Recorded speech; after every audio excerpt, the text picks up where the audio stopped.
Tukisalia katika kaunti ya Kilifi, mradi wa ufadhili wa masomo ya shule za upili za juu kwa wanafunzi waliojiunga na shule za kitaifa kutoka kaunti ya Kilifi umeleta afueni kwa wazazi, na sasa wanafunzi kutoka familia zisizojiweza eneo hilo wamehimizwa kuweka juhudi zaidi ili kufanikisha alama za kujiunga na shule za kitaifa. Kufikia sasa, mradi huu wa ufadhili ulioanzishwa na serikali ya kaunti umetoa usaidizi kwa wanafunzi zaidi ya 3,000 wanaotoka katika familia maskini.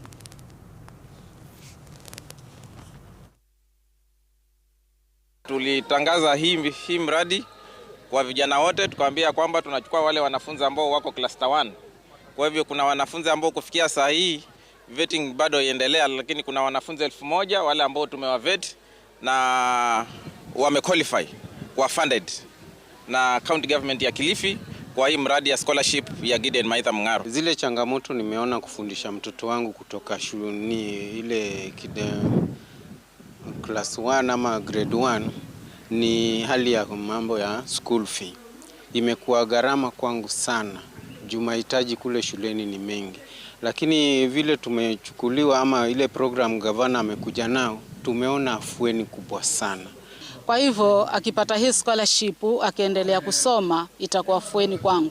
Manake hata ningechekwa kama mtoto amesoma, ametengeza mtihani, amepita, halafu mzazi wake ameshindwa na kumpeleka shule. Ingekuwa mambo mengine makubwa, hata ningedharauliwa.